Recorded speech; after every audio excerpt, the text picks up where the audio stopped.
El frío del bosque parecía aún más intenso esa noche, como si la nieve misma quisiera invadir la vieja cabaña.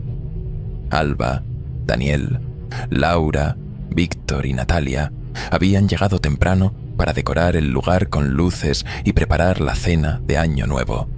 La cabaña, propiedad de la familia de Natalia, llevaba años sin ser utilizada, pero mantenía un extraño encanto que les pareció perfecto para su reunión.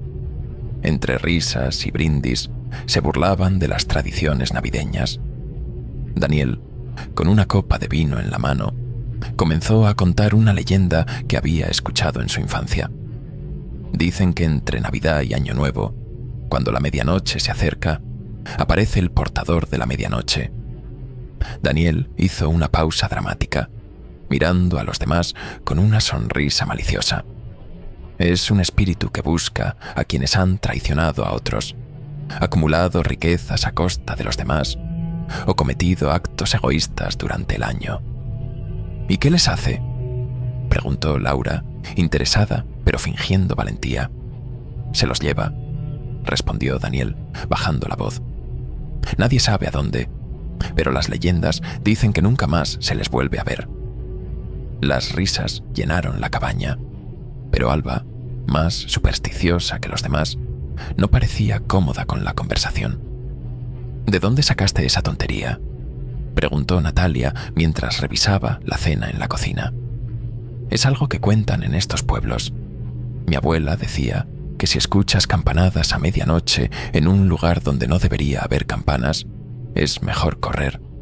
Las risas se apagaron poco a poco, reemplazadas por el crujido del viento golpeando las ventanas.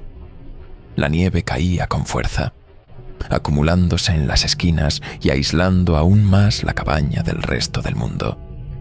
Tras la cena, se pusieron a jugar cartas junto a la chimenea, pero Alba no podía quitarse la leyenda de la cabeza.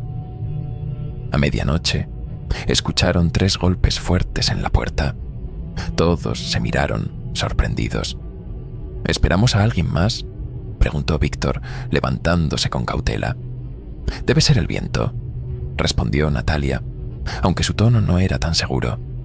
Sin embargo, los golpes se repitieron, más fuertes esta vez. Alba tomó la mano de Daniel. «¿Qué demonios?», murmuró Víctor mientras se acercaba lentamente a la puerta. La abrió de golpe, pero no había nadie. Solo la nieve arremolinándose bajo la luz de las estrellas. Se encogió de hombros y cerró la puerta. Probablemente fue un animal, dijo, volviendo a sentarse. Pero entonces, el sonido de pasos sobre el techo hizo que todos se quedaran paralizados. El crujido de la madera era claro, lento y deliberado. «Esto no tiene gracia», dijo Natalia, mirando a Daniel, convencida de que era una broma. «Yo no he hecho nada», respondió él, con una sonrisa nerviosa que no convenció a nadie. En un intento por calmarse, decidieron explorar la cabaña. En el desván, cubierto de polvo y telarañas, encontraron un reloj antiguo con una campana oxidada. Parecía fuera de lugar, como si no perteneciera al resto de la cabaña. «¿Siempre estuvo aquí?», preguntó Laura, observándolo con curiosidad. «Nunca había visto ese reloj», respondió Natalia. El reloj marcaba las 23:45. Sin embargo, parecía funcionar perfectamente. Las agujas avanzaban con un ritmo hipnótico. «Esto empieza a darme mala espina», dijo Alba, retrocediendo hacia la escalera. El reloj dio una campanada inesperada, aunque aún no era la hora. El eco resonó en toda la cabaña, haciendo que se miraran entre ellos, desconcertados. «¿Escuchaste eso?», preguntó Víctor. Nadie respondió. El viento pareció arremolinarse más fuerte alrededor de la cabaña, y las luces parpadearon brevemente. Alba, incapaz de soportarlo más, señaló hacia la puerta del desván. «Esto no es normal. Tenemos que salir de aquí». Pero cuando intentaron abrir la puerta principal, estaba atascada, como si algo invisible la mantuviera cerrada. La tensión en el grupo comenzó a aumentar y entre susurros surgieron las primeras acusaciones. «Esto es otra de tus bromas, ¿verdad, Daniel?», gritó Natalia, pero el miedo en sus ojos era palpable. «Te juro que no». Mientras discutían, otra campanada resonó desde el reloj, más fuerte y más cercana que antes. Las campanadas no eran las únicas cosas que resonaban en la noche. En las ventanas se empezaron a formar figuras borrosas, como sombras humanas. La segunda campanada resonó con tal fuerza que pareció vibrar en el pecho de todos. Las figuras borrosas en las ventanas se hicieron más definidas. Sombras humanas, alargadas y desproporcionadas, como si fueran parodias grotescas de personas reales. «¡Esto no puede estar pasando!», gritó Laura, retrocediendo hasta chocar con la pared. Víctor se armó de valor y corrió hacia la ventana más cercana, pero cuando intentó abrirla, estaba completamente bloqueada.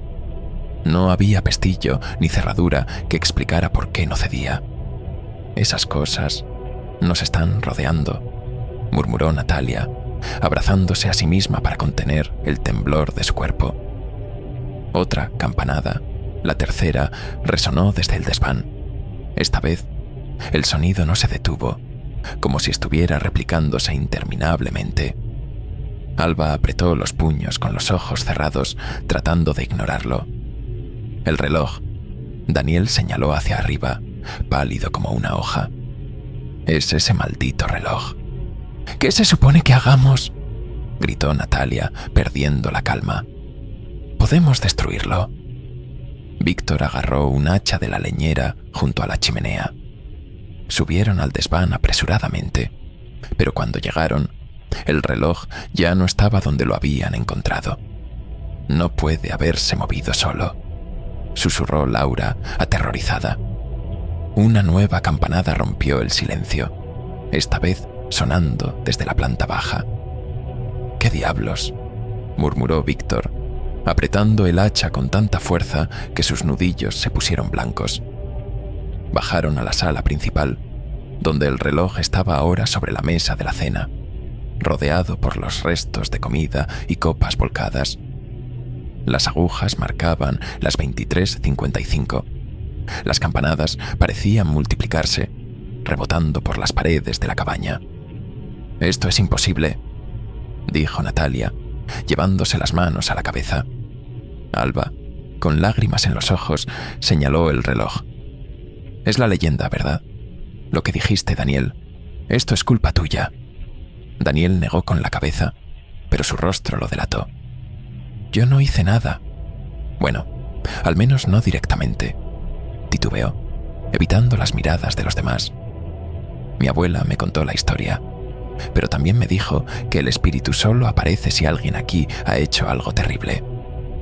«¿Y qué insinúas con eso?», preguntó Natalia, con el rostro enrojecido. «No soy yo quien lo está insinuando», respondió Daniel, señalando el reloj. «Es ese maldito reloj. Alguien de aquí tiene un secreto que nos está condenando a todos». La tensión explotó. Laura acusó a Daniel de haber planeado todo como una broma macabra, pero él negó rotundamente. Víctor señaló a Natalia, recordándole viejas disputas por la herencia de la cabaña. Las recriminaciones cruzadas hicieron que el miedo se convirtiera en ira. «¡Cállense todos!», gritó Alba, al borde de un colapso.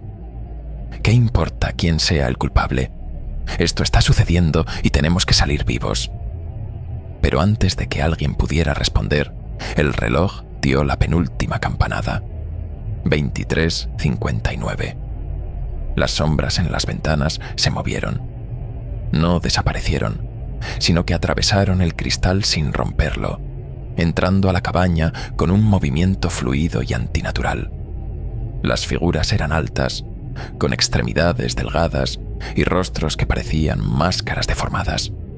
Su presencia trajo un frío aún más intenso, y cada uno de los amigos sintió como si el aire se volviera sólido a su alrededor.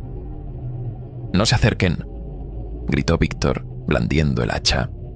Una de las figuras avanzó, señalándolo con un dedo largo y huesudo. La sombra se deslizaba como si flotara, y cuando se detuvo frente a él, Víctor cayó de rodillas, gritando mientras su piel parecía volverse pálida y cenicienta. En segundos se desplomó, inerte. «¡Dios mío!», gritó Natalia, retrocediendo hacia la chimenea. El reloj dio la última campanada. El portador de la medianoche apareció. Era una figura encapuchada, con un cuerpo cubierto de escarcha y ojos que brillaban como brasas. Caminó lentamente hacia el centro de la habitación, señalando a los amigos restantes. «¿Quién de ustedes ha llamado a la medianoche?». Su voz era profunda, como el crujir de hielo bajo presión. El silencio se apoderó del lugar hasta que Daniel, con lágrimas en los ojos, señaló a Alba. Ella sabía lo que estaba haciendo. Fue ella quien insistió en venir aquí esta noche. Alba, sorprendida, negó con desesperación. «Estás mintiendo. Fuiste tú quien nos trajo aquí con tu maldita leyenda». El portador no parecía interesado en sus disputas. Avanzó hacia Alba mientras ella gritaba y trataba de huir. La sombra la envolvió como una niebla y en un instante desapareció. Los pocos sobrevivientes intentaron escapar de la cabaña, pero las puertas y ventanas seguían selladas. Cuando la luz del amanecer finalmente tocó la cabaña, el lugar estaba vacío. Solo quedaban ecos de las campanadas y las huellas en la nieve que llevaban al bosque. Cuando el amanecer comenzó a despuntar, la cabaña estaba sumida en un silencio opresivo. Solo quedaban Daniel y Laura, ambos temblando, con la mirada perdida y sin apenas intercambiar palabras. La nieve alrededor de la cabaña estaba intacta, como si nadie hubiera salido ni entrado. Laura rompió el silencio, su voz apenas un susurro. «¿Por qué estamos vivos?». Daniel, sentado junto a la chimenea apagada, miró al suelo, incapaz de responder. Sus manos temblaban, y el reloj que había iniciado todo seguía marcando las 00, con la campana rota y oxidada. «No lo sé, pero no me quedaré aquí para averiguarlo». Se puso de pie y fue directo a la puerta. Esta vez, al girar la perilla, cedió con facilidad. El aire frío del bosque los envolvió, pero había algo extraño en la luz del amanecer. Era pálida y casi irreal, como si el tiempo hubiera quedado atrapado en un amanecer eterno. Ambos salieron al exterior y vieron un rastro de huellas que se adentraba en el bosque. Daniel intentó ignorarlo, pero Laura lo señaló. «Esas no son nuestras huellas». Daniel quiso contestar, pero entonces un eco rompió la calma. Campanadas.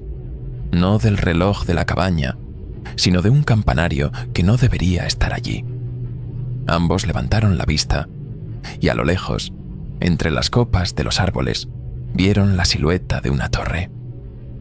«¿Eso no estaba aquí anoche?», dijo Daniel, dando un paso hacia atrás.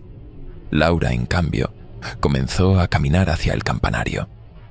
«¿Qué estás haciendo?», gritó Daniel. «No podemos ir allí». Laura no respondió.